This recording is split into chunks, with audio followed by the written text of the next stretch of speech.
proudest day, and the proudest time, and the sight of a rally car, because that day and that hour and those minutes, I got the bit between my teeth. You know, I really stood up and was counted and said, this is not getting away. I remember when we pulled on our helmets and Donald says to me, what are we doing? I said, we're going for gold, Barrett. That's all was said. I can still picture that run. That was just the best run ever.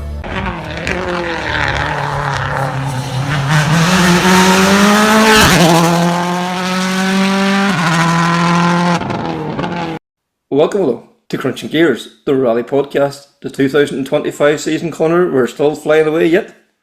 Absolutely. Listen, busy times, there's loads on, and it's fantastic just to be able to get chatting to people involved. Yeah, and always we love the quirky stories and the good news stories, and this episode is full of them, isn't it? So, first of all, we talked to Roy Alcorn, and anybody that knows Roy Alcorn, the first car to think of, LIB 1800, and there's a fascinating twist in that story, and it's a brilliant story. Then Rally Masters last weekend, we catch up with some of the protagonists from that, and then we catch up then later on with two of the fastest ladies in Irish rallying as well too, so lots coming up. Yeah, look, busy episode, and again, jam-packed, and as you say, some really interesting stories ahead. That's for sure. Connor, like, you grew up around Draperstown, and one of the names that's synonymous with rallying up around that part of the world, the McCormicks, and Greg McCormick, I don't know, I think he should be he should be in line for a sainthood for what he's after doing. Look, the McCormick's a fantastic family. I think my first spin in a rally car was with Greg. Up around the forest. up around the forest of Draperstown, outside Draperstown, and I have to say that gave me the taste for it.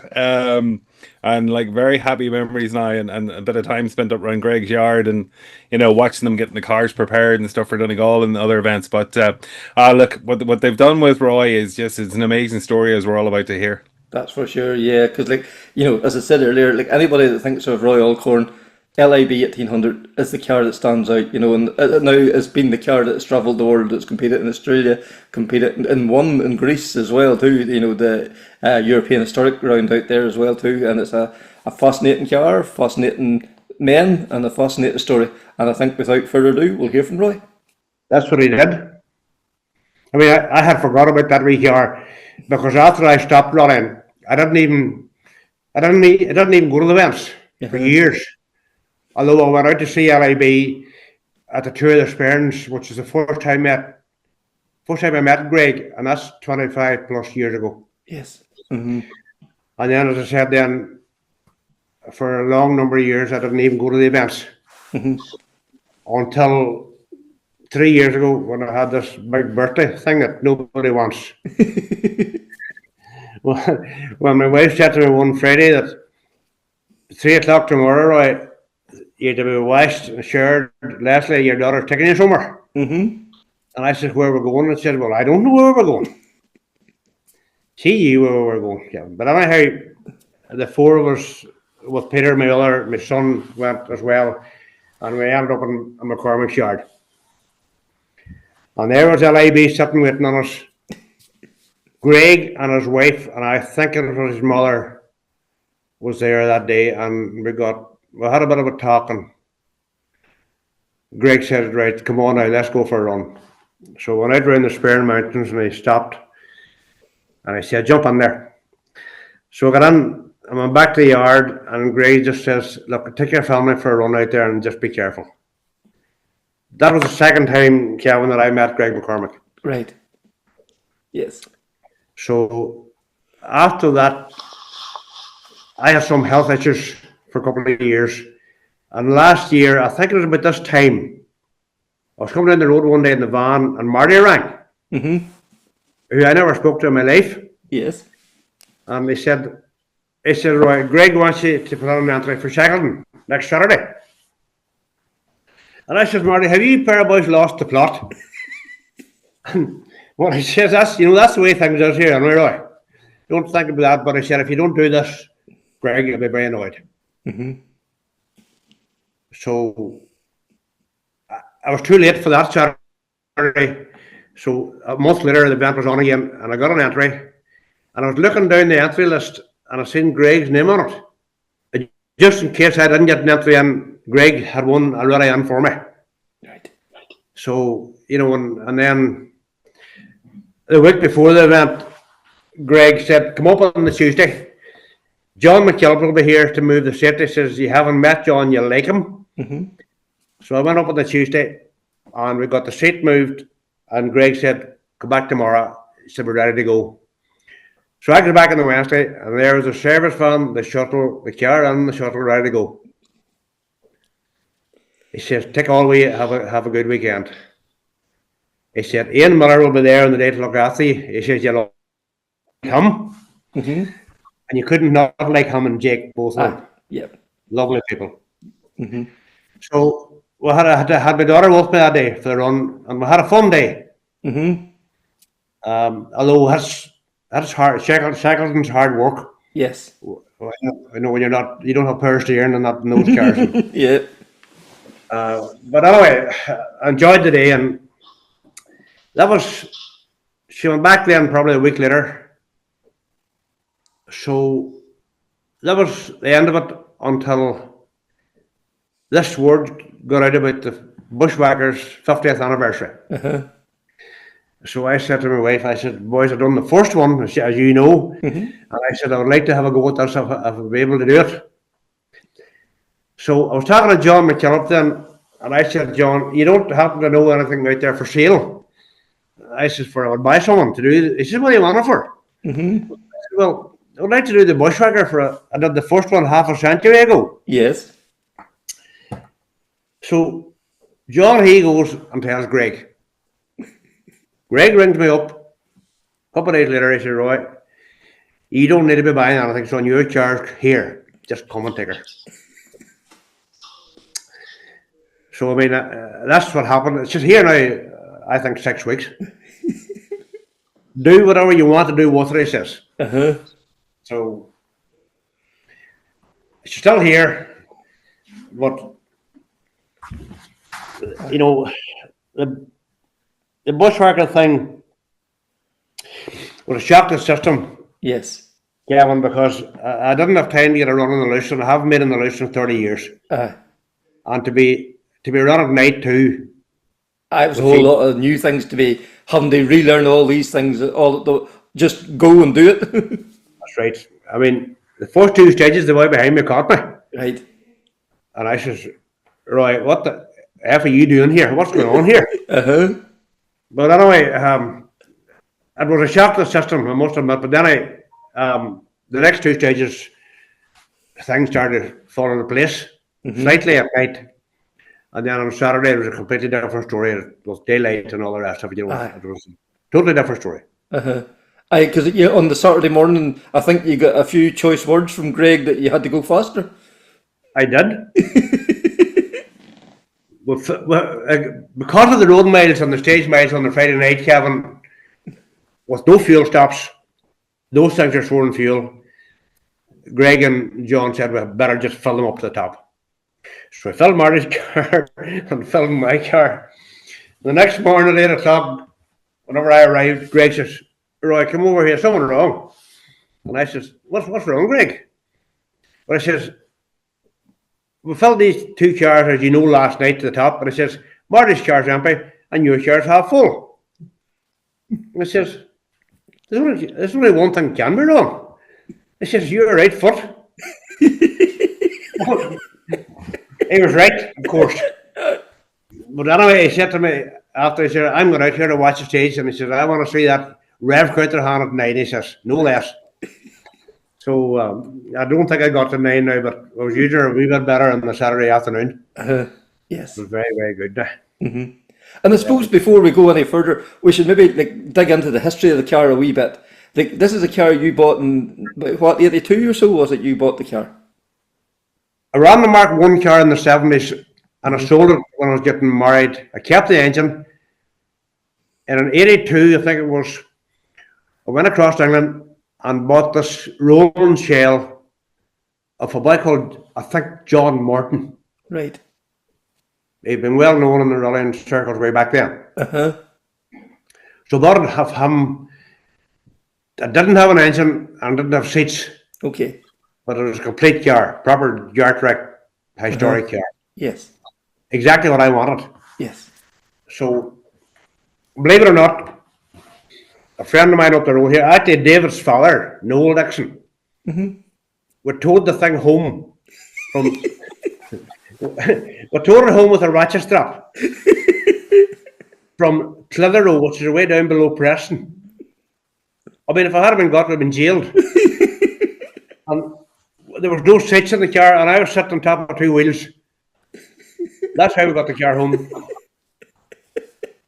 that's the truth, hey. And is that right from the South England right up to Scotland to get the boat? I just down below Preston. Aye. And we stayed, if I remember right, we stayed in Dumfries overnight. And, to be honest, Noel Dixon, he had a car trailer. And we took the trailer, carrying the trailer, and we left the trailer at Killarney in case we didn't buy the car. But I think we couldn't afford to buy The trailer I onto the boat. That's the truth. So we towed the bloody thing up and got it on the boat, and that's how we got it home. It was a nice car. It was a real good shell. It was a beautiful shell. Everyone was right about it. That was 82, and I think I started to use it in probably 83. And I used it right up until probably 92 or 93. And then she lay about for a couple of years. I took it to Kirkerstown. Willie Singleton rang me. He was trying to introduce rally cars and rally cross. Right. And there was 3 rounds at Nuts Corner and 3 rounds at Kirkerstown. Okay. So he asked me to take her out, and I said I would. So I did the first 5 rounds, and the last round was at Kirkerstown, and I said I didn't have to go, but I went to support them. She dropped a valve at Kirkerstown that day. So I took the engine out, took the head of it, and it was a mess. Right. So I sent the head and the block over to John Wilcox in England. They done all the machining for me. And I went and brought it all back in a box, Kevin, and I never built it. Right. That's the way I sold it. Yes. That's actually your shoulders are rolling shell again after buying it, or is a rolling shell basically. That's right. At that time, Kevin, I just had enough. Yeah. You know, the engines were going out of fashion at that time. Ford had stopped using the Escort, and parts was getting hard to get them. Cylinder head gashes were a waste of time. Right. So enough's enough. And them 13 years, she's been a very good servant to you. You know, you had great fun, great results over them years as well. She's the luckiest wee car that you could ever want. Yeah. Honestly, she has some fabulous results. Yeah. Oh, great, fabulous wee car. But what else can you say about it? You know, the history was there, and everybody knows bloody LIB 1800. It's a car that just evokes so many memories, and there's probably a lot of guys out there rallying now because of that car. They seen that when they were growing up, and that inspired them to get behind the wheel of a rally car now too. That's so right. Yeah, and the amount of people that came over to me last weekend and told me all this stuff. It's just a great memories. Just great memories. Yeah. So then, whenever you sold it then to down into Fermanagh? I sold it to a fellow called Patsy McGuire, who I've never seen since. Honestly, I wouldn't know him. If he came out of the house now, I wouldn't know him. Yes. But he told me that he was never going to use the car because it was a beautiful wee car. Like. I mean, but he took it out on the Lady of the Lake Festival and rolled it. Right. Quite heavily, I believe. Yes. That's when Greg bought it. Greg was there that day and he bought it the way she was. Right. Greg and his brother-in-law maybe. Seamus McCusker probably was down there. I think so. They repaired the car. Right. And that was just after that I heard that Greg had it, and Mavis and myself went up to the 2 of the Sperrins to see the car, and that was the first day I met Greg. I met Greg in Draperstown, at the service, and the last word they said to us, some Sundays are doing nothing, just come up for tea, which never happened. It took 25 years, 30 years almost to get up for the tea. 25 plus years, Kev.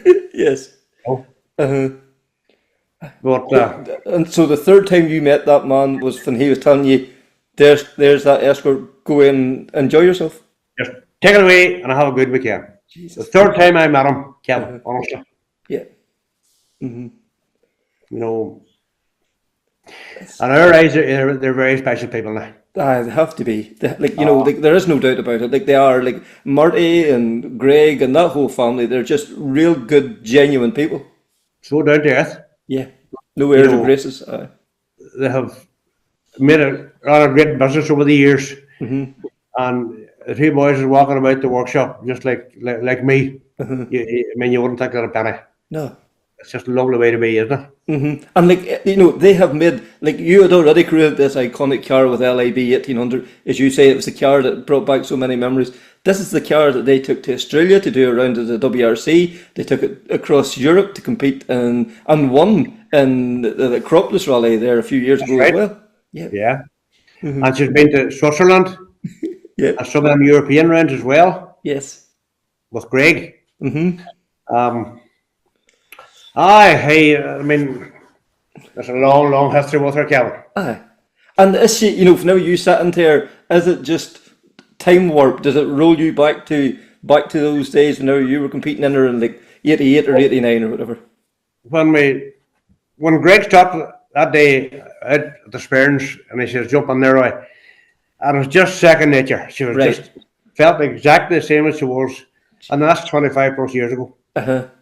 But then you see, you knew the car back to front way back then. And I don't think it's like riding a bicycle, you weren't going to forget it. No. That's just felt the same. Aye. And then to get back onto this, I know you say the first couple of stages where you were a bit rusty and all that, but by Saturday afternoon, was that old feeling getting back in again? I was coming back, yeah. Yeah. I was always in the back of my head saying, this is not my car. Don't do anything silly here. Bring it back to the finish. Yeah. But no, on Saturday, we were starting to use it a bit better, the way it should have been used. Yes. But just a special day. Very, very special. Yeah, and because like even the McCormicks, they have McCormick, the name on the car, but the car itself, the colour scheme, the red and yellow, everything is more or less as you had it as well too. And like that just, to me, that I just love that touch that they haven't went overboard and went silly with garish colour scheme or nothing on it. They kept it so genuine. Aye, it kept the same colours. Yeah.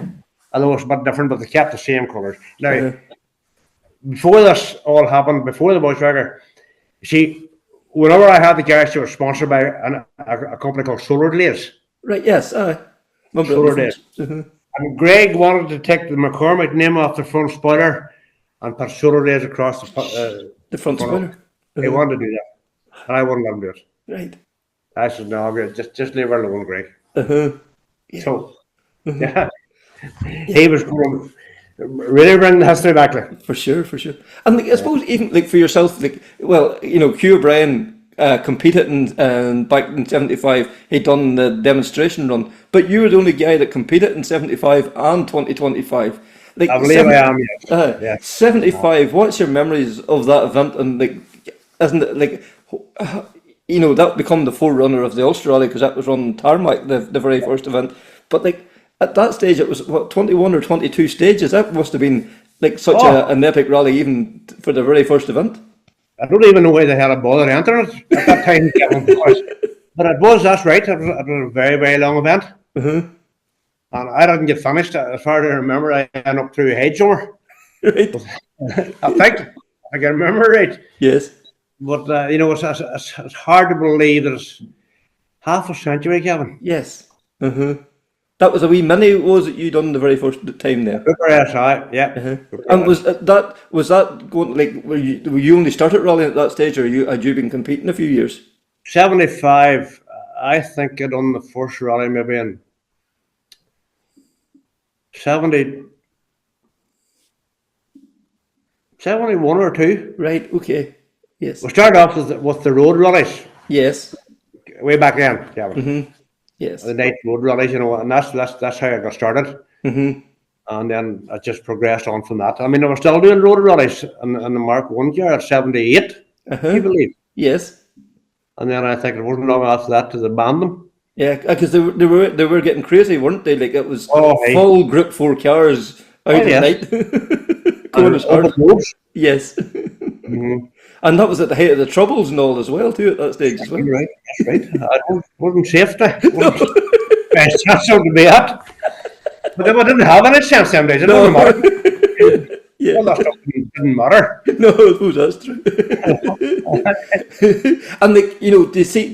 I don't know. Do you ever get a chance to go out and see that? You know, these latest R5 cars and all, and like to see the speeds and one thing and another the guys are doing now, like compared to where you were at, like it's mental. But like it's still the fun elements there, isn't it? Oh, absolutely. I mean, last year I went out to watch the Bushwhacker last year. And young Patrick O'Brien after Hannah, and that other fella who's at McCourt. Captain McCourt, yeah. Them pair of boys were in a league on their own where we seen them. You have to hand them boys, they're fabulous. And then, of course, this year, I think you had something like 28 of them things, hadn't you? It's mental, yeah. Yeah. And I was just saying to somebody on Saturday that whenever I sold the LIB, she was capable of winning the Bushwhacker outright. Yes. And now you need £500,000, you need to win it outright. Yeah, that's true, actually, yeah. But then, you know, the other way of looking at it is like the two-wheel drive, you know, Paul Barrett and David Crossan and their historic cars, which have been basically the same spec of car as yours, were within seconds of taking the two-wheel drive one. It just shows you how good a car the Escort was in its day. I mean, look at the age of it now. Yeah, 50 years old too. I mean, they're identical now to the war in 1981 when R.A. Vatlin won the World Championship. Yes. And a Mark II. Yeah. And it's the same car. Aye. And they're still capable of winning yet, and that just speaks volumes for the car, doesn't it? Yeah. So. Doesn't it just? Just show you Ford got it right at that time. Yeah. And like I suppose then to start wrapping up, like you know, the McCormicks, you'll never be able to repay what they done for you. Like that's just. You know, we often talk about the Raleigh family and how they all pull together, but they went over and beyond what like anybody could ever ask.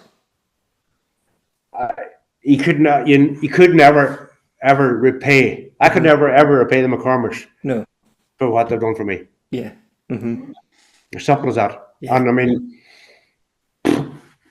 you'd probably insult Greg if you tried to do anything. Yes. You know, that's just the way it comes across to me. I just don't think you just could never do it. No. And then, you know, like then you have the boys up service for you, you know, John McKillop, who stepped up there, Ian Miller, Jake Miller. Jake's only like, what, is he 18, 19? And he's in there doing like work with 3 or 4 men. You don't even have to tell him. Kevin, he just goes and does what he thinks has to be done.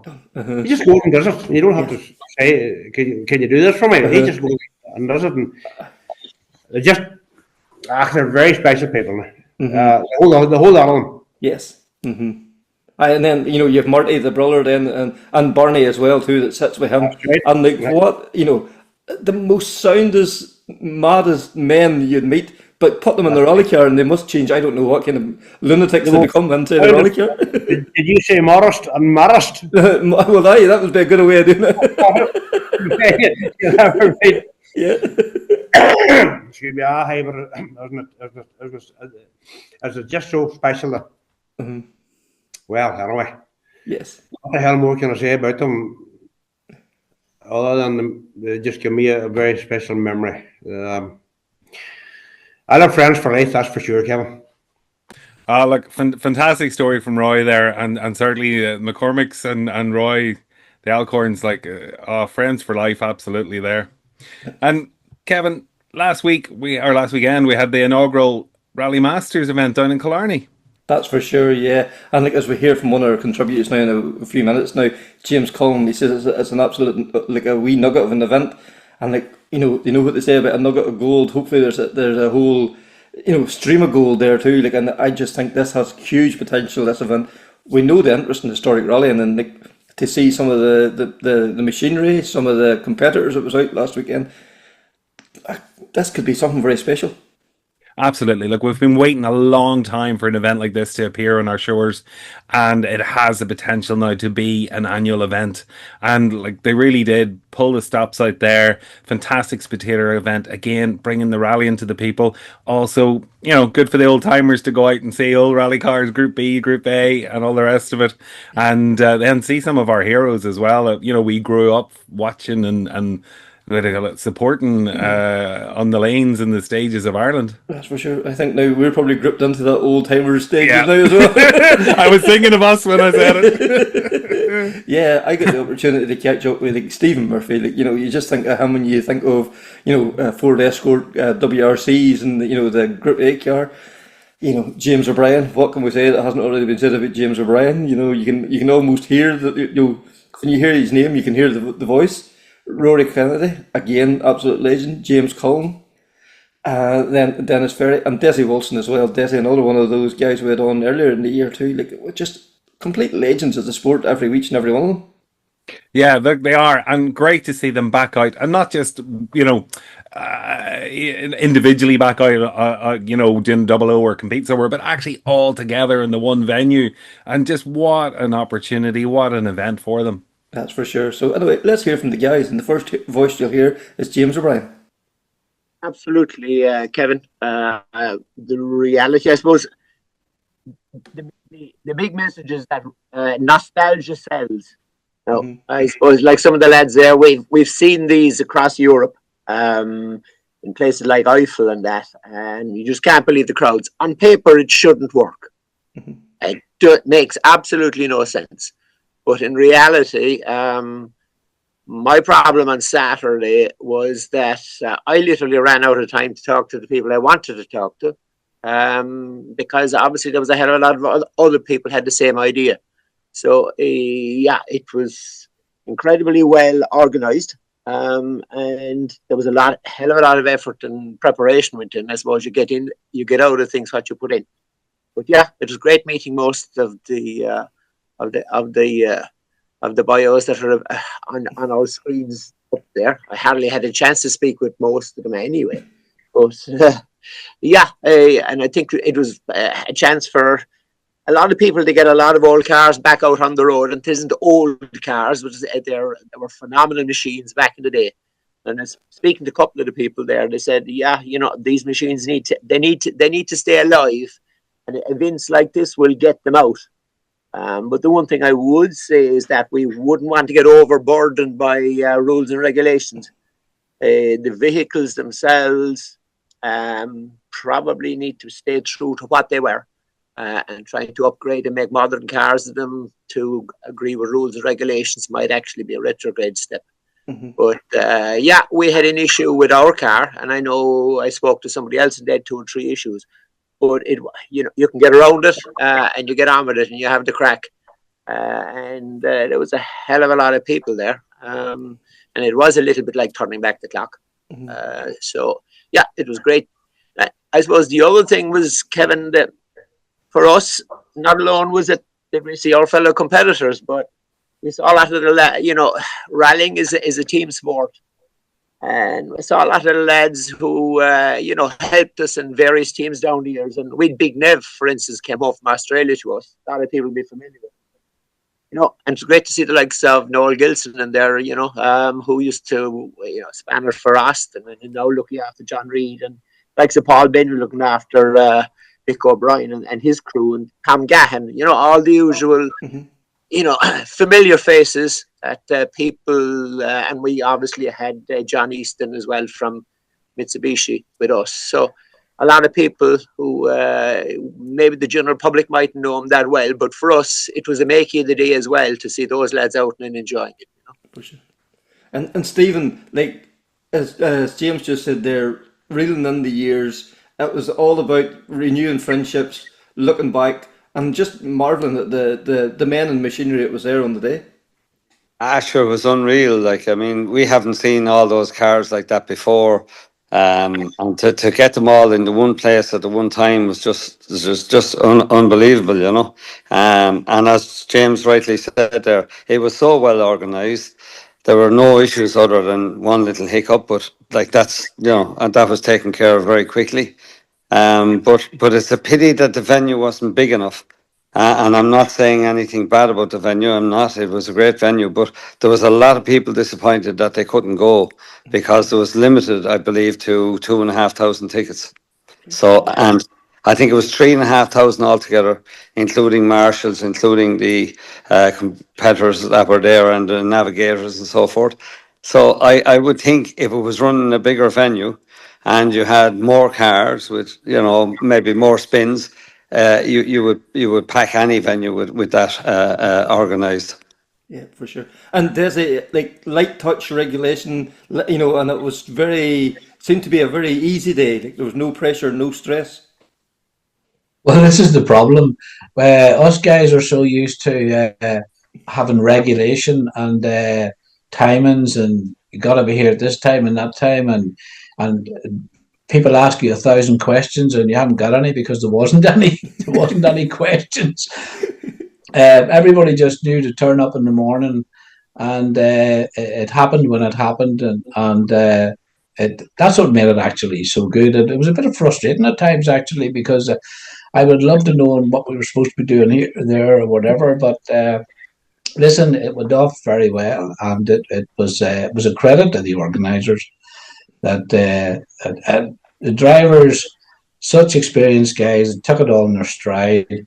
It happened when it was told to be happening, and everybody just went along with it. You know, it made for a really relaxing day, meeting so many people there, people from way back, you know, 30 years ago. Unbelievable, you know. So it was.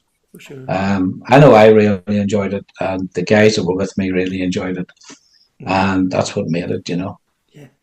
I could, like, Rory, it was like this. It was a dream 7 months ago by Aidan Long and Mick O'Shea to turn that dream into a reality on Saturday. Like 6-7 months from from just a dream to actually happening. Unreal what can be done. Unreal what can be done, Kim. But it goes to show Killarney. Personally speaking, anyway, Killarney for me never disappoints. It's always a pleasure. It's always great to go there. The welcome and the event and the people, it's just a pleasure to be there. And in fairness to Tim Clifford and Michael Shea and Aidan Long, Todd Palvey, Pat Healy, that's only a few of the people who are involved in it. Like, but for the past, whatever it is, 7 months, they put a huge amount of work, effort, and it went to show on the day that there was nothing really left to chance. The whole thing worked like clockwork, despite us co-drivers, when, as Dessie said a moment ago, a wee bit frustrating, because we normally all work within the regulations and the time schedule of the rally, and we're always trying to make sure we're here there on time and so on. But on Saturday it was very relaxed, and we just went along with it. And in fairness, that's what added to the quality of the event. And notwithstanding, 3,000 people turned up for the event, and as far as I understand, they could have filled the place with another 3,000 people. No bother, but they were restricted in terms of the health and safety plan, that they can only take a certain amount of people. So unfortunately, that restricted them a wee bit. But nevertheless, it was brilliant to be there, brilliant to be part of it. And like I say, Killarney for me never disappoints. Yeah, and like James, like it just once again shows how good Irish rallying is. Like the quality of the cars that was there, like and that was probably only scraping at the tip of the iceberg there. Really, like there's this has so many possibilities. Absolutely, I think, credit to the people who put it on. They say it's easy to talk about these things. They actually made it happen. The support they got from the people who owned the cars was fantastic, and shows you that they've opened something up now that everybody's talking about. One of the key words keeps coming across there is atmosphere, relaxed, enjoyment. They got a bit of sun. It was just like one of those great days, but the people turned up. Without the fans and the punters, nothing wouldn't happen.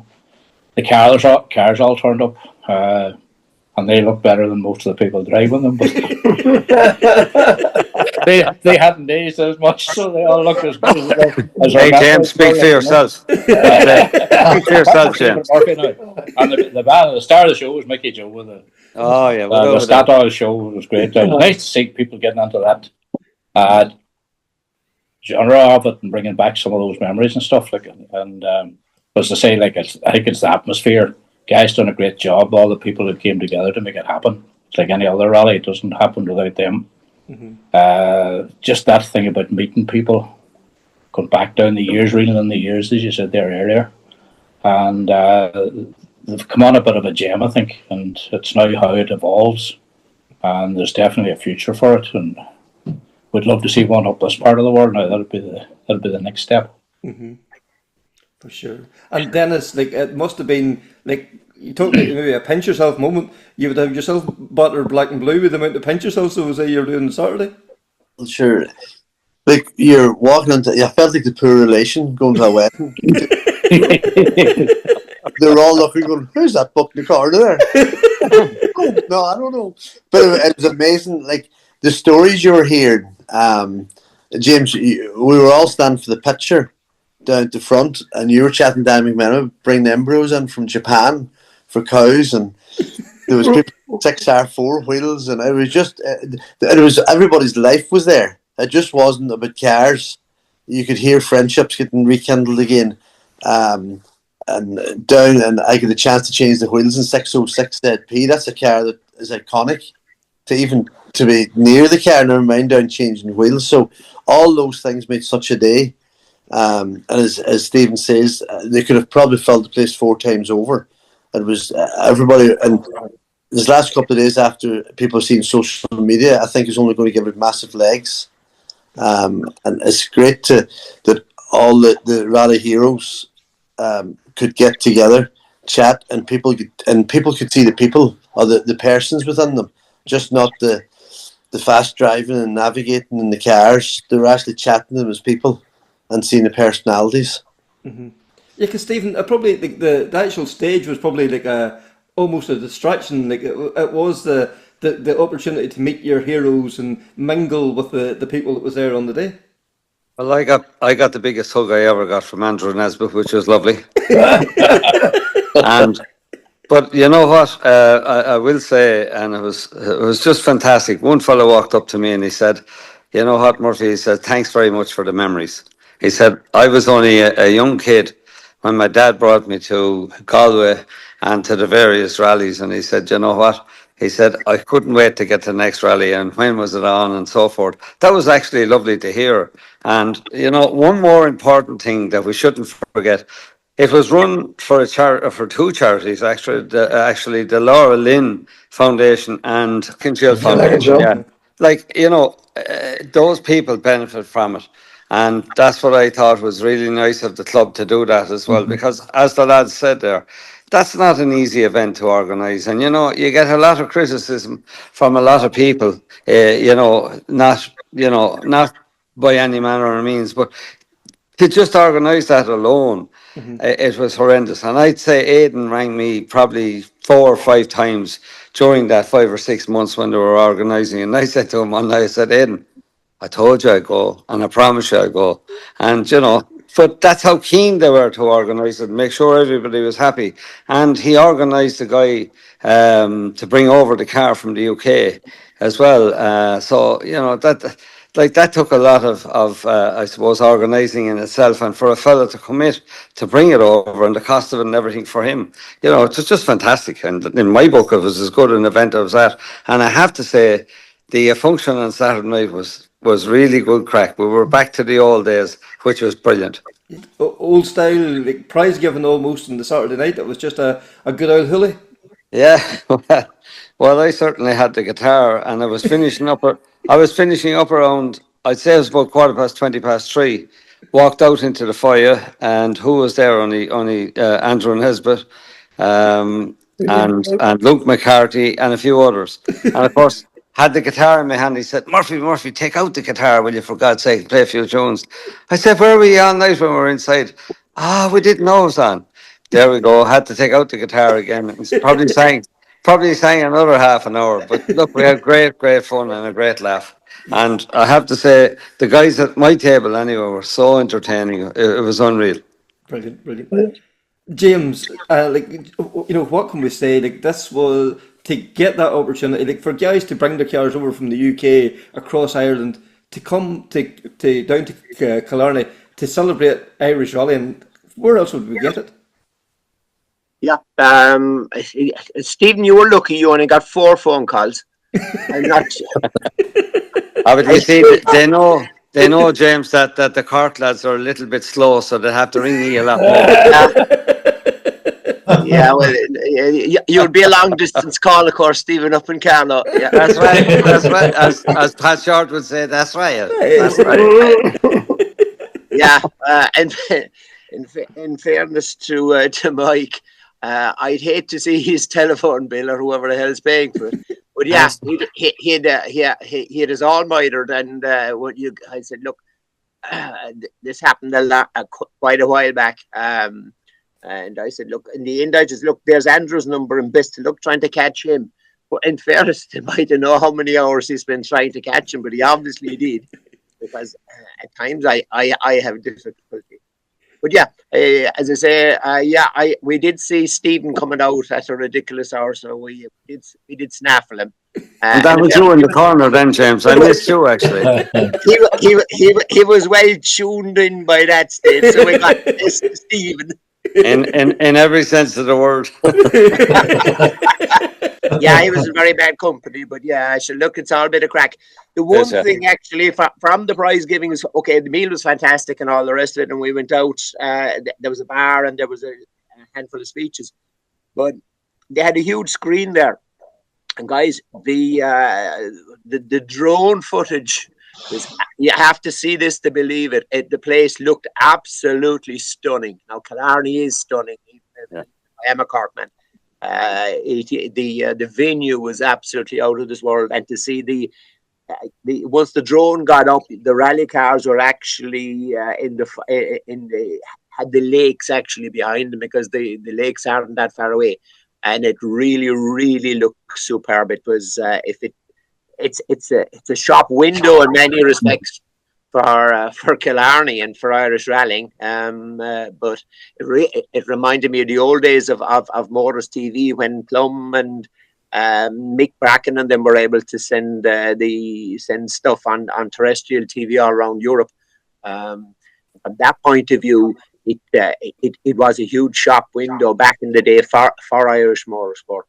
But yeah, the effort the boys put in and the time they put in is phenomenal. And in fairness, the other man I suppose we should mention as well would be Seamus Coonan, who put he put it fairly hard on Facebook and that.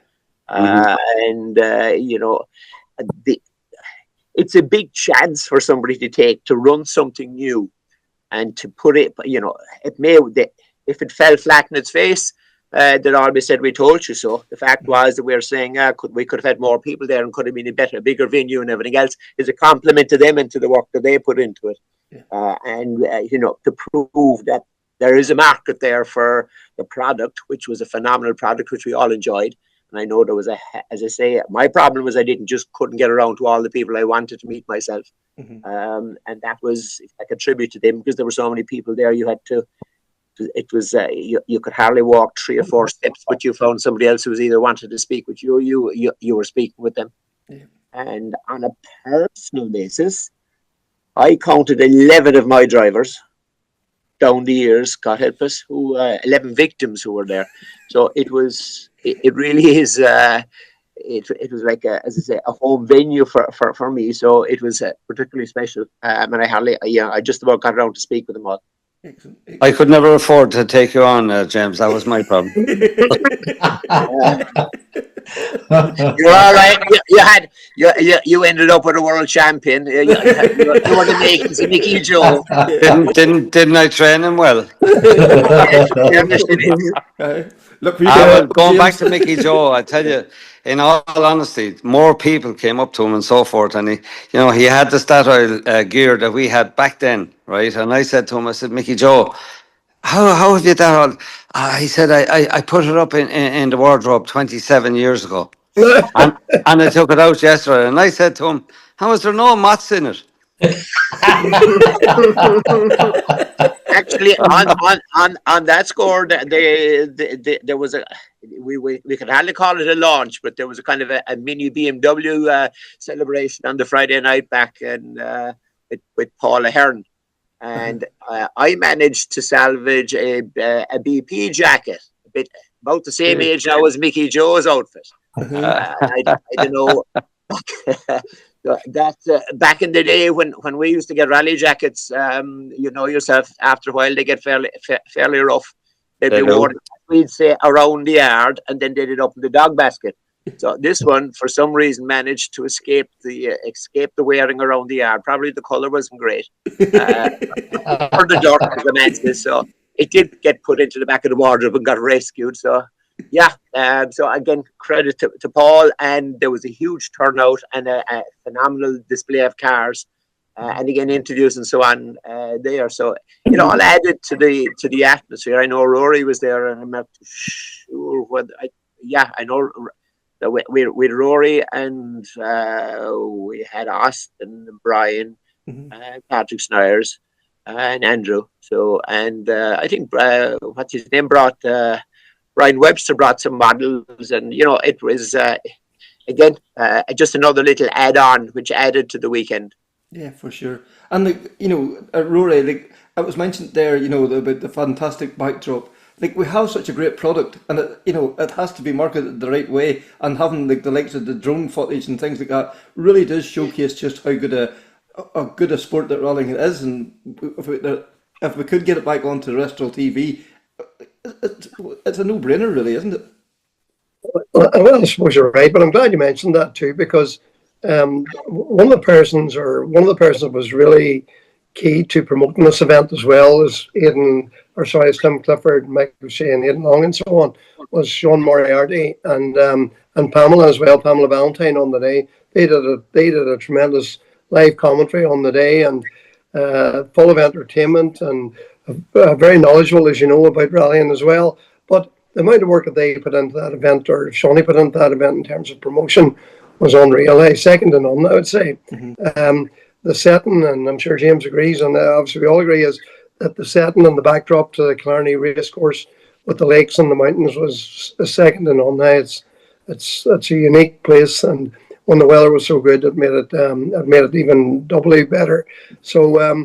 In terms of getting on the TV, Kevin, and all that, I suppose there's not many people watching terrestrial TV anymore. Most of the young people are watching YouTube and all sorts of other methods of doing it. But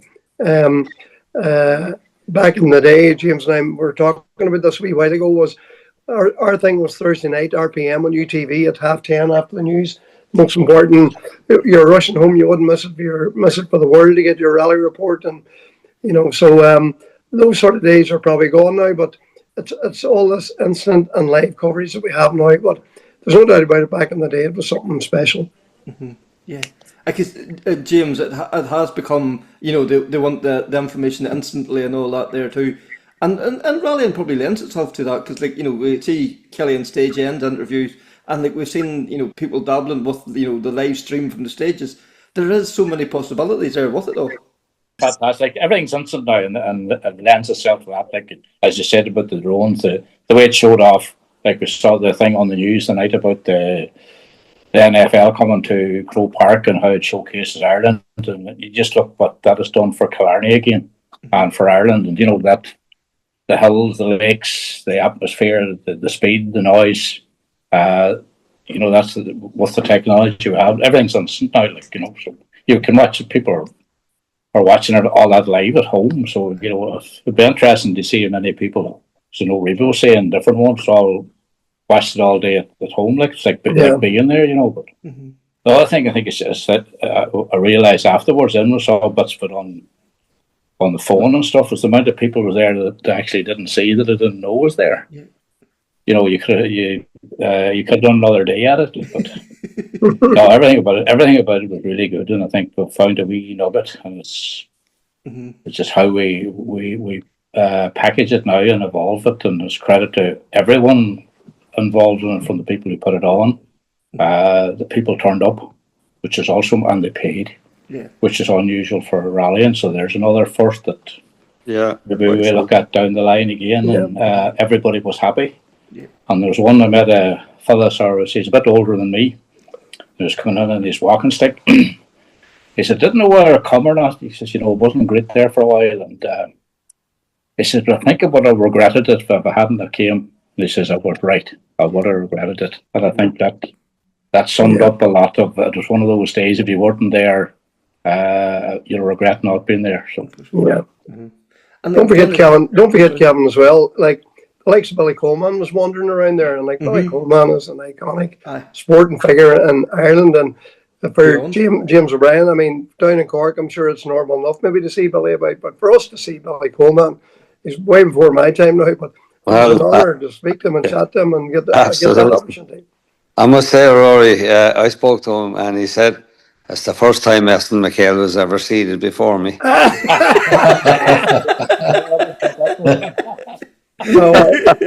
And of course, I had to elaborate on that. And also there was an Audi blogger, somebody who has so many 100,000 followers, and he sat him in Barton to do a piece on it.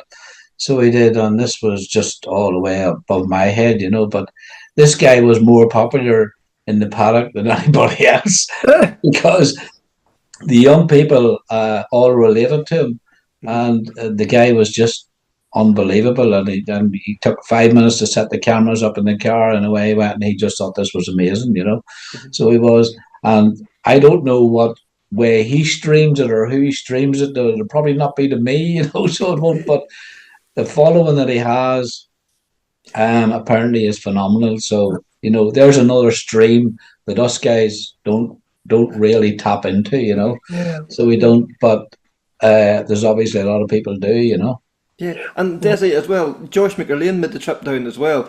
Josh is, the current crop. He is Rally 1 now at the moment, and for a young guy to come down and make the effort to come down, and to be made so welcome and attract a different crowd. The guy that's going to go and see Josh McErlean won't know who Dessie Wilson is, but then the guy that knows who Dessie Wilson is might not be familiar with who Josh McErlean is either.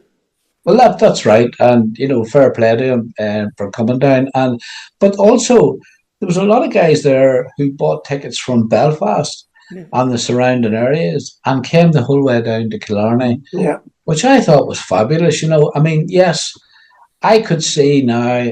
It didn't take me to be long there to find out that the enthusiasm for rallying in Cork and Kerry is immense.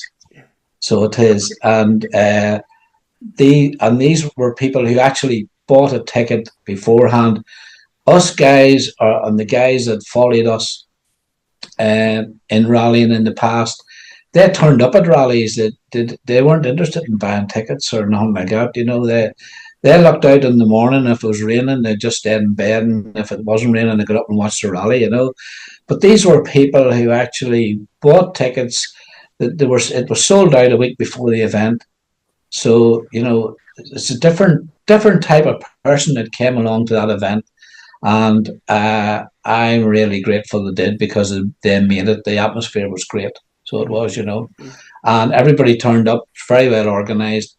And the ticket allocation, whatever way it worked, there was what did they call it? Codes and that, and I thought it's all above my head, The guy asked me for a barcode, I didn't know what he was talking about. Dessie, it's called technology. Is that what it is? And I wouldn't mind, but to put Bones O'Connor in charge of ticketing, and he's the most in terms of IT. I don't know where it's at. But Kevin, as well as that, sorry. And in the past, I remember going to Punchestown and doing a similar type of event. Now, I don't think it was charity based, but it was a similar type of event way back. That's and I remember Colin McRae and all had come to it. And I think James O'Brien there, you may have taken part as well. And they also had an event in the Limerick race course at some point in time as well. Now, I wasn't at that one, and Dessie, I'm just thinking that people are chatting about venues for these type of events. you've got Down Royal, you have Punchestown, Leopardstown, you have Naas, you have all sorts of places like around the country. Like, Have you got in Donegal?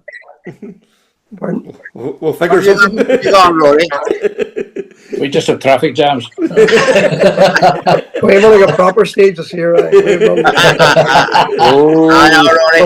The other thing, guys, it's great to see the recession is over because there were three helicopters landed in on the field as well. So wasn't that only magic? Yeah.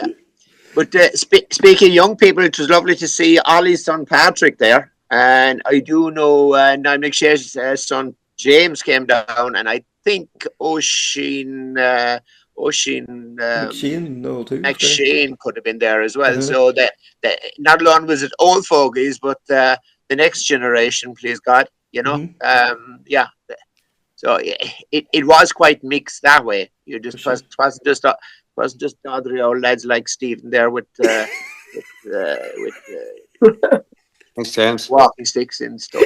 But I met Billy Coogan there from Castlecomer as well, and his son is in the World Championship of karting, and he had the PlayStations there with Moll's Gap on it, and young fellas were queuing up to actually to feature on this Moll's Gap. I couldn't believe it. It was fantastic. Yeah, and fair play to the young fella. And that was kind of getting a bit of sponsorship for himself to do the karting. So, you'd have to admire guys like that. Yeah. And like Dennis, like we have, like you see here, we have the personalities, and like this is another great thing about Irish Rally, and it is, yes, the cars are spectacular, and all that there, but these guys here, they make it. It's the people, the stories and the banter and when they put the helmet on, then it's the fastest end of the stage. But when they put the helmet off, they're all friends, which is great to see. And the generation coming behind the same. That J1000, you're chatting there about young McShane. They're the same. They have the same crack when they're not with the helmet on. But with the helmet on, it's down to the fastest pair in the car. So, like the memories and the things that you men have created, it's living on in the youth of today. And that was very evident at the weekend there. The age, like the youngest to the oldest, just all loved rallying. And for 2,500 or 3,000 people to pay to get in, I'd say it must be the first time ever in Ireland that somebody's paid to watch rallying. Absolutely, yeah. Very small stage, but to see the cars, and they opened up at lunchtime there for the hour and a half, and the people walking through, and there was nobody shouting, watch the cars, and it was just very, very relaxed. But all the drivers and the co-pilots that people came to see, you gelled with the people and you spoke to the people. And that means an awful lot. It's just not a car wasn't buying saying, oh, that's Murphy away past, or that's James Cullen away past. Like the amount of pictures, I'm sick looking at James Cullen and listen now. Everybody, he's James Cullen and listen. Well, it's the first time in my life I ever signed a rally helmet and put my name on it. Yeah. And the guy wanted everybody to sign it. It was unreal. Some young boy came up to me with a Subaru hat and asked me to sign it. And I signed it. I thought, that poor young fellow isn't a And did he actually know you? I'm joking now. I'm joking. Well, I'm not. No, it's something. Hopefully, it'll carry on.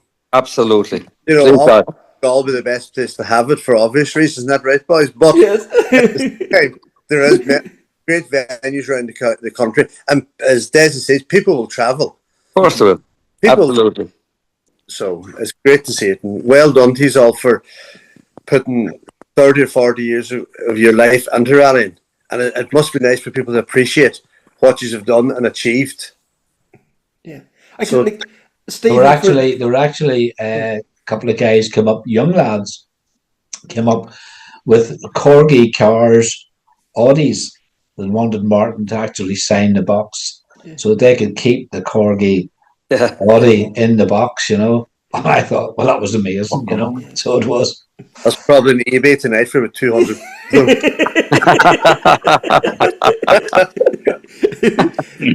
And Stephen, for you, like to see somebody as want the baller of getting your car and recreating it and putting it back in the period livery and all that there. It must be very touching to see that. Ah, of course it is. Yeah, it's just fantastic because the national championship winning car was one thing, and then the other one being there as well at the same time. It was just fantastic to see it. Yeah. It's not a pity I spent all my money on rallying back then. Maybe I'd have the money to buy them back now. But it was an iconic time of rallying. We all think that them cars, the pop and the banging and all. The new cars now, fantastic. Don't get me wrong, love them. They're fast and probably a lot faster. But it's the noise, it's the spectacle, it's the smell of them. Yeah, and actually, Andrew Nesbitt said to me, "Come here, you Murphy. You burned more ditches in Galway and in Cork and everywhere else." He said, "The flames out of that car." Anyway, oh Lord. Yeah, James O'Brien, glory days. Good, and it was a chance for us, I suppose, probably to meet people. Kind of surprising that there were so many people still wanting autographs after all these years. That's the bit that kind of stuck on, kind of caught me by surprise. Yeah. And there was a small corner left of the helmet for us to sign after Stephen blasted all over the top. I told him to get you to sign it on the inside, James. We were wondering where Stephen's checkbook was, but we couldn't find it. When you were asking for autographs, but anyways, yeah, yeah, sure, of course it was. And nobody could accuse Andrew Nesbitt of being a shrinking violet. So he would be a man that would be, he would be meant to place at the gallery, and with good reason. So yeah, it was. It's great to see the enthusiasm. And Mike O'Shea was telling us, I think even those RPM programs, some of them are probably worn out. They're being replayed so often. But he was whether it was Kerry charm or whatever you want to call it. He was telling us about all these people that were coming from far away just to see the likes of Rory Kennedy and Brian Murphy and Austin McHale and ourselves and all and even Stephen Murphy from back in the day. Well, the last time you saw me driving a car was a 1935 BMW Fraser Nash down in the Green Glens in Mill Street, right or wrong. Well, that's true, Stephen. And you were. Yeah, and there was a lot of steam coming out of that car that day too. That was only because I was trying to get more out of it. Yeah, well, there was no top, so all the hot air could rise easily. Yeah. But I hear, Hi, in fairness, you threw that 1935 yoke around every bit as hard as you threw the Sure. So, Some habits never die, James. I know. Yeah, you picked it up early and you've perfected the bad habits, in fairness. That Stephen won something very recently there, he was telling me, in the Gordon Bennett. That's a lot. Yeah, I won the Gordon Bennett in O'Reilly 1930, and you know something, it meant as much to me as winning the national championship the first time as well. It was just something else, and it was fantastic, And it just goes to show you, go back. The more you get older, the slower it goes, but you still have to be on time, and you still have to do the stages the same as everybody else. Yeah, no, that was great. I enjoyed that. Yeah, for sure. I think what people don't realise is just how popular historic rallying is. I mean, it's very when we all go to Killarney the end of November. There will be a massive crowd there, and they'll be there to see the historic cars. Absolutely. And last year when we went to Costa Brava, and Rory will back me up, the crowds that attended those rallies, there were 10 deep in the centre of Girona, clapping and cheering. It was just so popular, and it's equally as popular over here. It's just that we don't focus on it. But Saturday brought the message home that you can focus on it, and there is a big popularity for it. Most definitely. Yeah, Rory, this is historic rallying is where it's going to be now in the next few years. We see that popularity, the European historics. We see it in the RAC rally, and we have the potential to tap into that there now, because there's such a draw, and there's such a want there for something to get these cars back out again. That's probably where I'm going with it. Yeah, it seems, Kevin, there's a huge interest in it, and everybody likes to see the cars, as we've just seen over the weekend. But there's even potential to run a run event in Ireland. Similar event. The RAC, the Roger Albert Clark Rally coming up now at the end of November, and it runs biannually. And there's going to be a gap year every year there, and there's potential, for maybe a Circuit of Ireland, a historic rally of some shape or form. So look, we've been fortunate enough to go and do the rallies in Europe. James has been there, Dessie's been there, and we've done some fantastic rallies, and the interest in the cars is unreal. Even for us, when we go there and see the Lancia Stratuses, Lancia Deltas, the Escorts, there's incredible cars to be seen. And not only that, but the drivers are really, really high caliber as well. So I, for one, I'm very interested and very keen that we could bring something like that to Ireland. The Killarney Historic Rally at the end of November is the #1 historic rally in Ireland. Fabulous rally, very, very well supported, and long may it continue. For sure. Because, James, Killarney Historic has become one of those that everybody wants that trophy on their mantelpiece. Like we see, last year, Cali Roving Para coming over. We see, guys make a huge effort to go there and compete now, and it's probably not a hidden gem, but it's a gem of a rally that it could be developed into so much more. Absolutely. The one thing that surprises me with a lot of those European rallies is the fact that they have a very, very big regularity feature to them. They're able to fill out the entry in Europe with regularity cars. Now, regularity cars, we could use a lot of vehicles here that wouldn't necessarily qualify as stage cars. And even some of the cars of the weekend could run, and on part of what Rory's speaking about, so that you could. The plus of what happened at the weekend was that there were cars brought out that wouldn't necessarily pass muster with the current rules and regulations between seats and belts and suits and all that goes with it. If you ended up with a historic, fully sanctioned historic rally, but there's nothing stopping the likes of those guys running behind the full stage rally, where the rules and regulations wouldn't necessarily be as difficult, and they wouldn't be under the same pressure. Let them run at a regularity pace, still travel at the pace that they wanted to. Yeah. And you could fill it out, because it's hard to know. Again, I suppose on paper the event of the weekend shouldn't have worked, and it did. And on paper, the likes of a Roger Albert, an Irish Roger Albert, probably wouldn't work either, on the basis of the costs and all the logistics. But it works in the Roger Albert. There's no reason to say that it may not work here.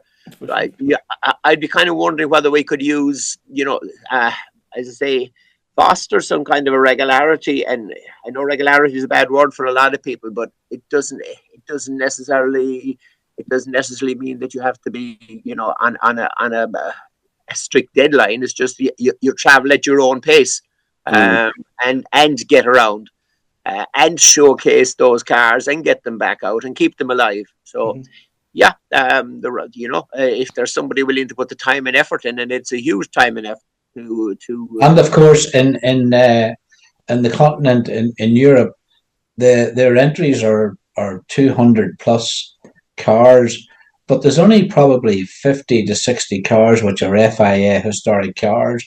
But as James says, they have a regularity rally, and they have other little tie-ups that all types of historic cars can compete in under different regulations, but they can all compete and they can all take their cars out. So they can.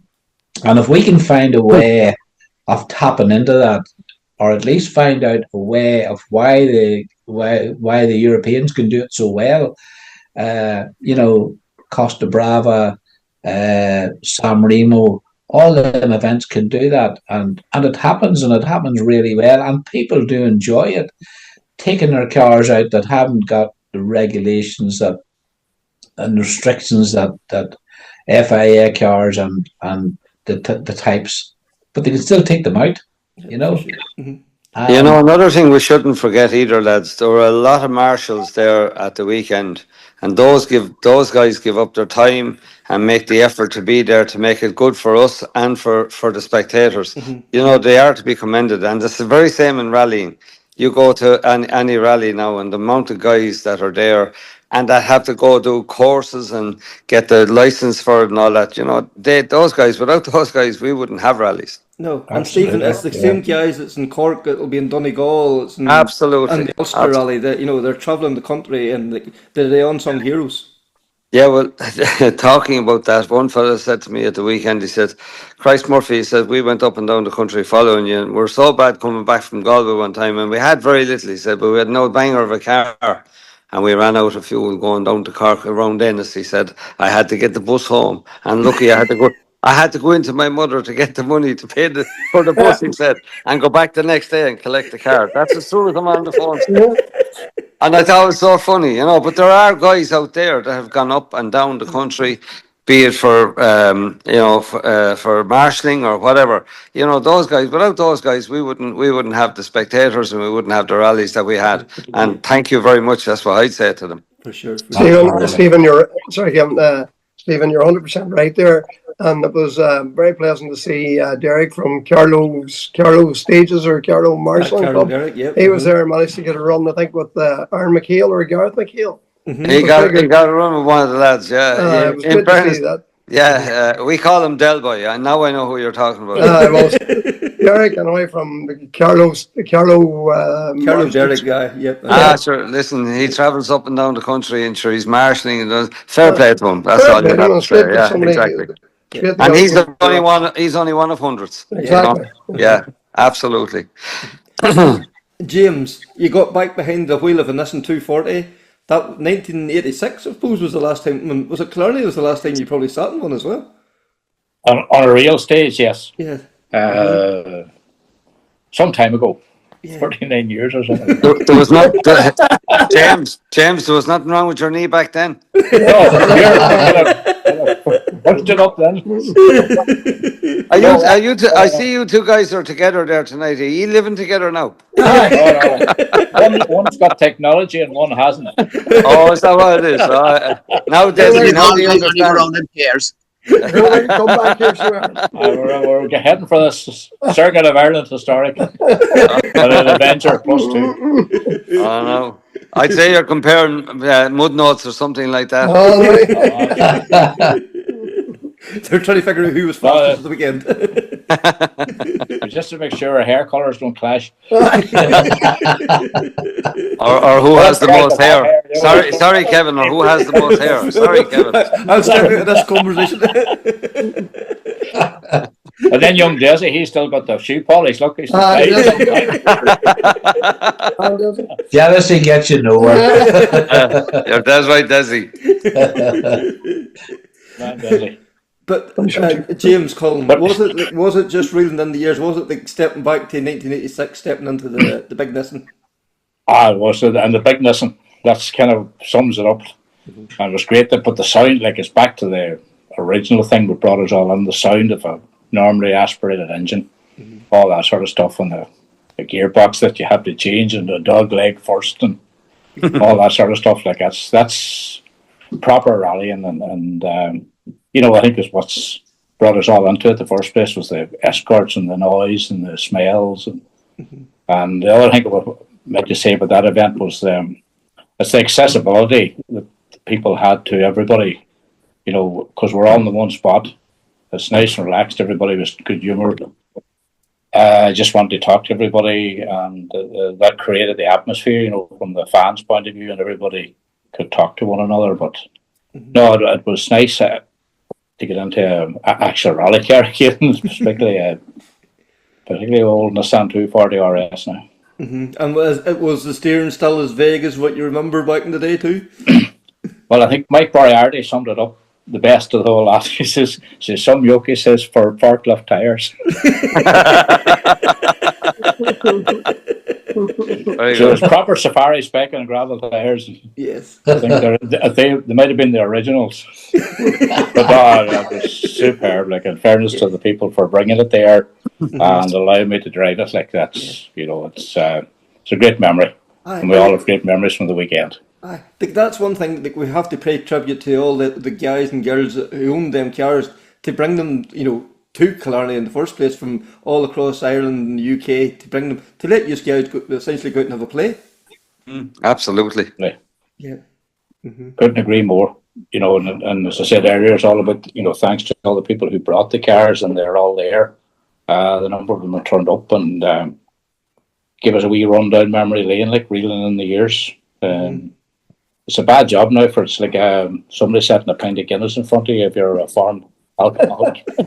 Now when you got a sip, what do you do? The other thing is some lads brought more than one car. I said did Mick O'Brien bring something like 4? Yeah. Something like four Focuses. I think Adrian Mulholland had 3. Yeah. And Dessie, your man had many Audis. Did your man over 2 or 3 as well? Yeah, Martin brought 2 Audis over. He brought the S1 and the long wheelbase Quattro, So he did. Yes. It was a long journey for him from the Midlands, but he really enjoyed it, and I'm glad he came because he's seen Irish rallying in a different light. He just didn't know all this existed. He didn't know people were so friendly. He didn't know that Killarney existed. Such a friendly place, and we could walk down the street at night, and you knew rightly it was safe as houses, So it was just amazing that he wouldn't have experienced that atmosphere, So he wouldn't. So he was very happy to bring the 2 cars. Although I told him the next time he's coming, don't be so top heavy. 1 car will be fine. He brought enough spares to do a safari, and we never looked at them. So that's great. Kevin, the car, I can only speak for the car I was on. Donna brought that absolutely immaculate Opel Manta 400. It's completely rebuilt, and every nut and bolt on it is brand new. And as Denis will testify there, even the wheel nuts were brand new. And we changed from, I think she came on slick tires, and we put on sort of intermediate tires for the first stage. And Denis very kindly helped us change them. But the wheel nuts were brand new. The wheel studs, the wheels, the tire, everything was unreal. And I remember the last time I was in that car, the last time I remember being in that car was the Donegal Rally in 1988. And even on the Vincent Bonner, we finished 4th in Donegal behind Bertie, and James was 2nd, Mark Lovell won, and that was 1988.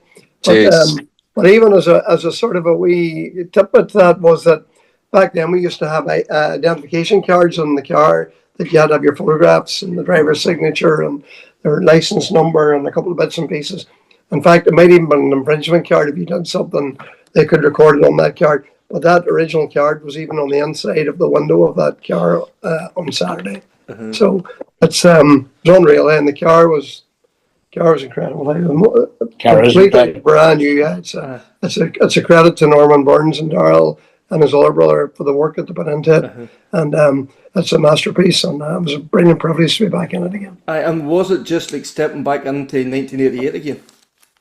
Well, it was in a way, because when we took off on the first stage, now, believe it or not, it was the first rally I ever went to that they encouraged you not to spin the wheels off the start line. So you put that on the final regulation, I think, do not spin the wheels off the start line.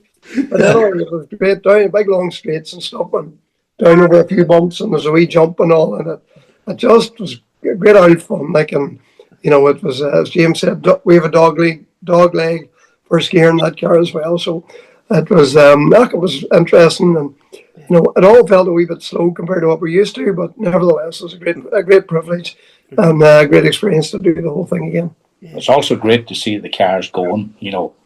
you go up to Donna's place, it's fantastic. We've seen them on static displays, Yeah. but actually see them, hear them, and see them going. I think that's incredible. That's what makes the event so special. Yeah. And you knew rightly as the day went on that the drivers were really getting into it, starting to enjoy it. So they were. I think Dessie, the man that stole the show was Don Butler from Waterford in the Sierra. The 3-door. I never saw as much smoke coming into a chicane in my life. and then to cap everything after that, down over the umps and straight into the field. That was special. Don tried to get going again. He couldn't go forward, so he decided, hell, I'll go backwards. And he got back onto the stage again. We gave him some slagging on Saturday night about that. I hope you did. Oh yeah, I'll never let it go. Can't afford to. The extra jump for the horses now. The next meeting. Yeah, absolutely. Yeah. And like, Stephen, you're back now in a full, all singing, all dancing 2.5 escort. But you see now, like, how good historic rallying is. Is it yeah. you would look at, like, maybe going like an M3 or a 2 litre, BDG or something like that, or do you love your modern car? Look, you have to say to yourself, age is one thing. Yes. It was 17 years before I sat in a rally car when I did Sligo, and like it was a baptism of fire again. But you know what? I enjoyed it, and it's not about any timing or anything like that. I never looked at any other times on that day, and the same in Wexford. And I just went for my own fun and my own bit of crack. And you know something, both Mickey Joe and I really enjoyed it. And it was like a renewal, after that number of years, 17 years. So yeah, look, it was brilliant. It was absolutely brilliant. And it's a brilliant little car, only I don't know how to drive it. Well, you see, all they take that and Boyzone and all these ones reforming, so why not get the band back together again, So Did you not hear me talking about money earlier? If I had yours, I'd burn my own. Yeah, you would, yeah. By God, I don't know about that. Listen. Now, would you say Stephen's take on historic? Didn't he tell you earlier on? That goes back to 1935. Gives you an idea of his age. Yes. Yeah. Well, James, I think you're a few years behind me. I'm not sure, but there's not a lot between us. Well, men, I can't but thank you both all very much just for taking the time coming on here and helping us to review Rally Masters. No problem, Kevin. It's a pleasure always. Thank you very much. And please God, the next time we'll speak, hopefully next year, and it'll be after a bigger and better event than Killarney ran, but Killarney ran a great event. And they had so much land down there, they piled it up, and they had so much water, they made lakes out of it. But you'd have to admire them. They were always super at rallying. I did rallies in Killarney, and I have to say they're absolutely brilliant. And I must say thank you to them all for organising such a good event. And I'll sign off, and I'll leave the rest of the lads. Well said. Well said. Well said. Stephen. As I said at the very beginning, Kevin, Killarney never disappoints. It's always a pleasure. Never. Yeah, Never absolutely. done. Yeah. And from our point of view, for all the phone calls and monitoring from Mick and Aidan, yeah, it was more than worth it. So thanks to those men there, heroes, each and every one of them, what more can we say there? And it's not often I regret not going to an event, and I think that's going to be one of those events that I'm going to kick myself now in a few years' time, but it's only the start. I keep telling myself it's going to be getting bigger and better.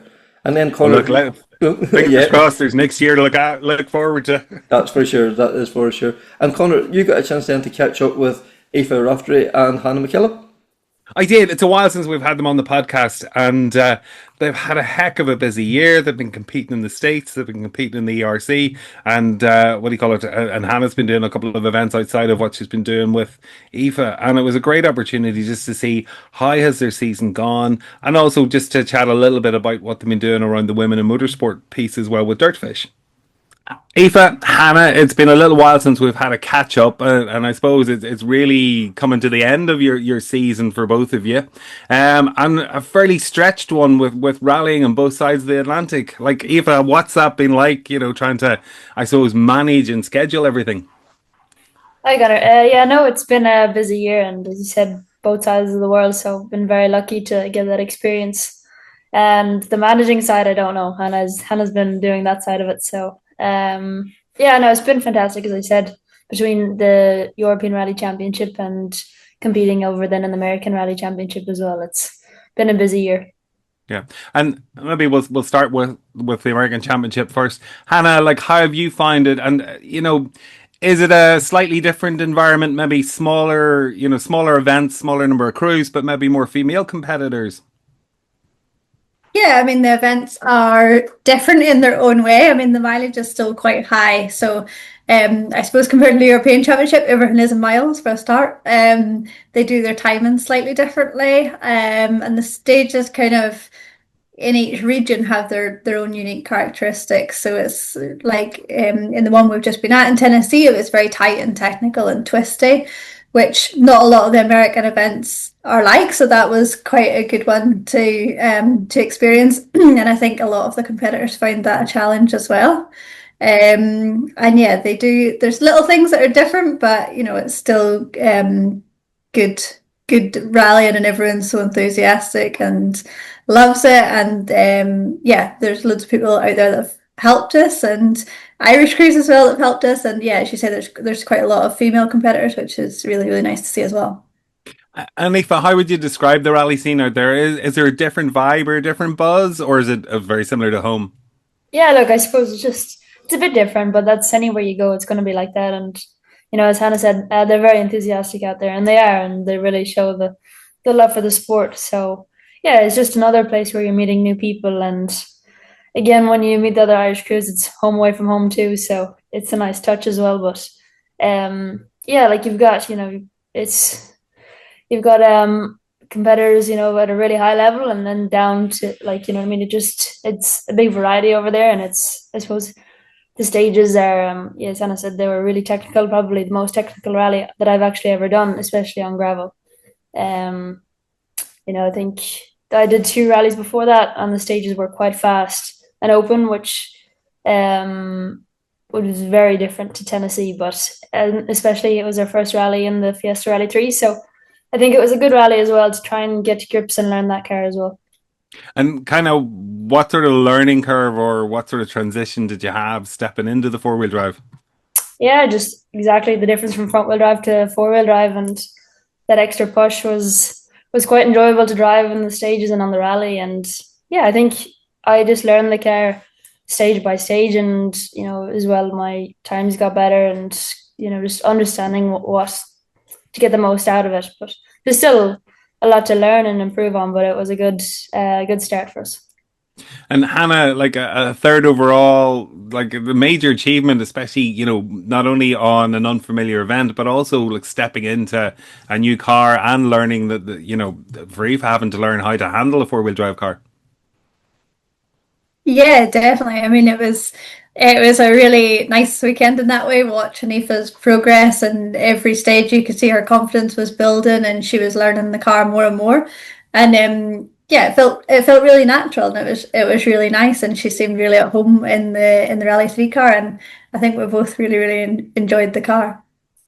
And the 4-wheel drive isn't the only new car you learned this year. You were also competing in the Corsa E-Rally Championship. What was that like? Like, how different is that style of driving with the electric cars? Yeah, that was another good experience. So we were over there, I think that was our second round, so we've done 2 in that championship. But yeah, it's really interesting again, and it's a very different style of car and driving.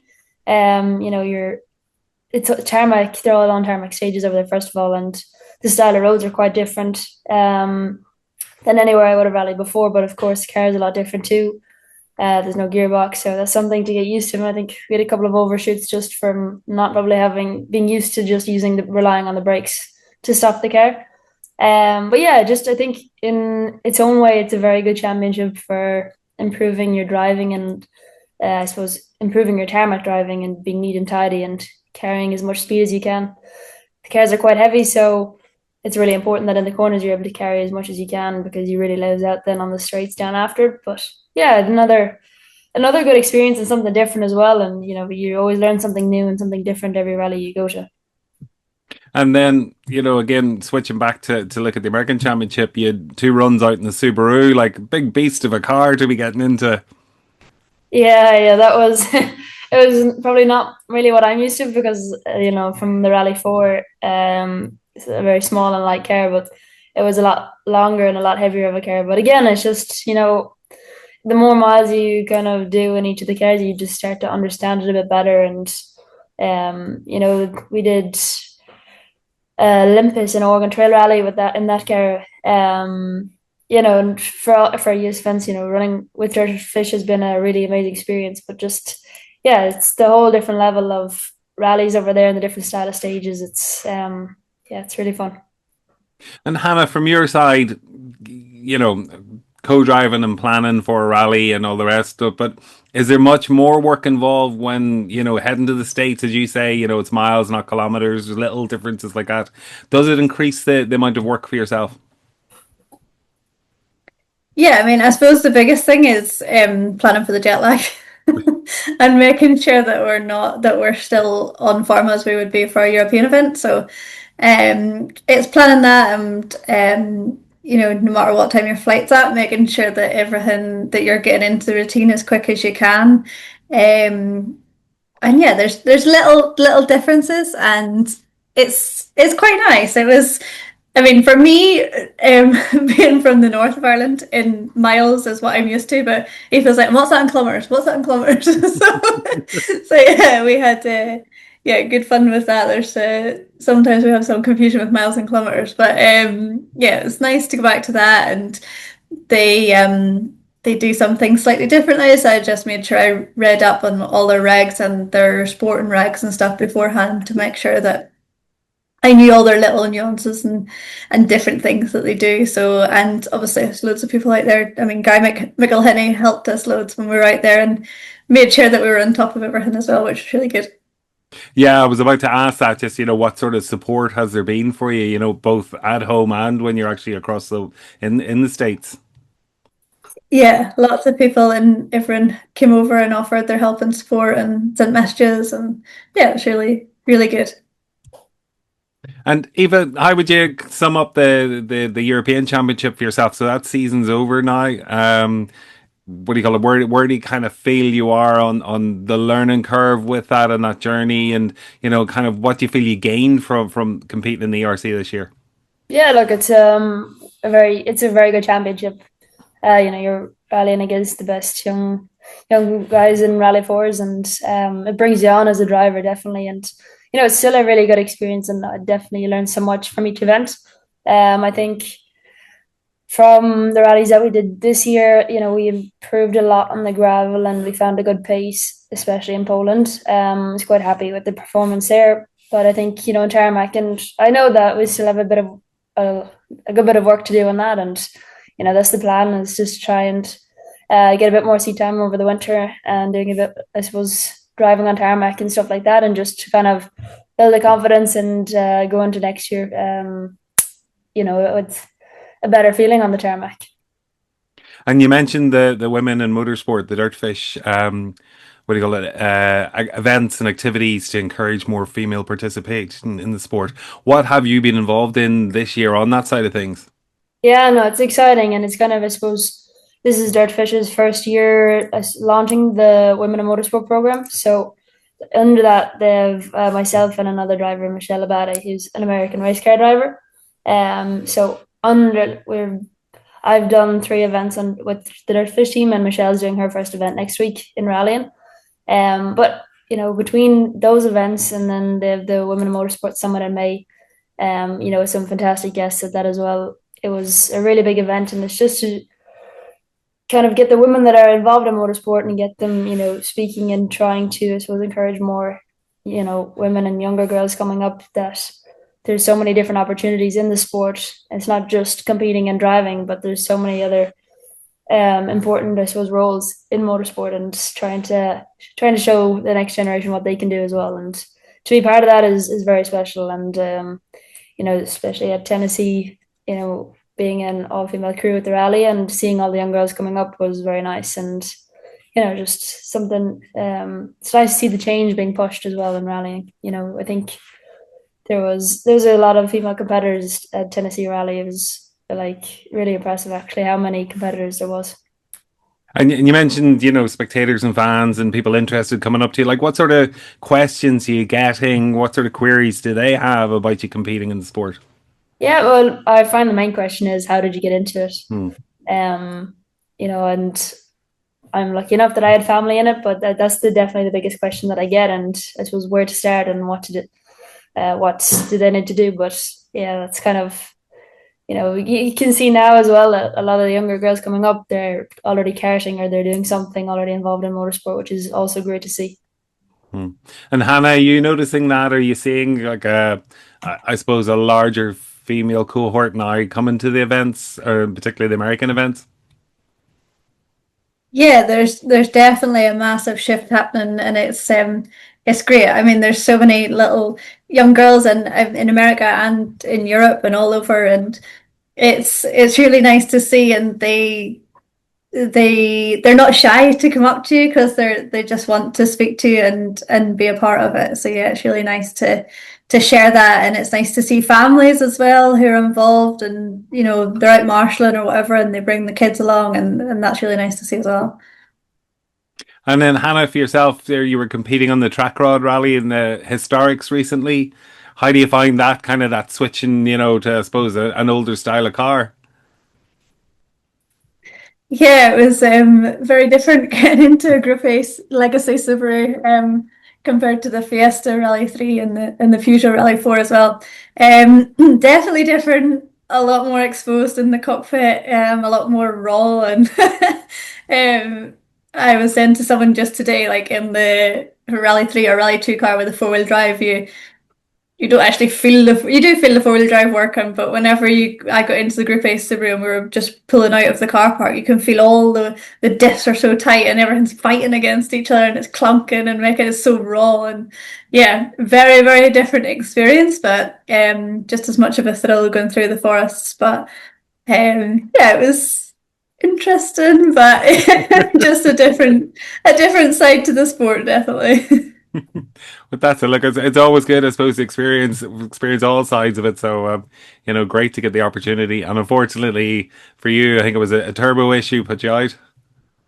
Yeah, the turbo win, and look, it's massive thanks to Matthew Robinson for having me. I've sat with him a couple of times since Mark II Escort, but yeah, it was a real privilege to sit with him in the Legacy. I know I had quite a few messages on the day from other co-drivers saying, "You don't know how lucky you are today." So yeah, massive thank you to the Robinson family for trusting me with that one. And Aoife, I suppose, starting to wrap up. We're into October now. I suppose it's that time we're starting to plan and look ahead for next year. Where's your head at? I don't know. I suppose we put a big push in just to get it to the last rally there in Tennessee, and just lucky it went well and happy with that. But I suppose now just working on a budget and working on sponsorship, and then kind of see from there what we're able to do and look at the options and wait for the calendars to come out. But we'll have a fair idea from this year. But yeah, essentially it'll just be great to continue. I really enjoyed the four-wheel drive, so it'd be nice to try and stay with Rally 3, but again, I don't know, we'll just take it as it comes, and try and work on some plans now over the next little while. And I suppose one of the key things, like everybody else at this time of year starting to look ahead to next year, it's all about sponsorship and budgets. Yeah, of course, this time of year is the big push on for next year and trying to get that in place. So not the most enjoyable part of it at all, but it has to be done in order to go and have fun then. So yeah, look, we're working on it now at the minute, and hopefully we can pull a good program together. So thanks very much there to Aoife and Hannah, and best of luck now and the rest of this season and into next season now as well too. It's such a great partnership they have going there, Connor. Yeah, look, they really have clicked. The two ladies get on so well together. Fantastic team. If you listen to the in-car stuff, as well, and you can really see, they gel. And look at the results. Like, a third overall competing in the States, like that was not easy. And fair play to them. That's for sure, yeah. So that is the latest episode of Crunching Gears, the Raleigh podcast. Can you please like, share, rate, subscribe? Hope you enjoy listening to it as much as we do recording them. So until the next time, take care, speak soon, and bye.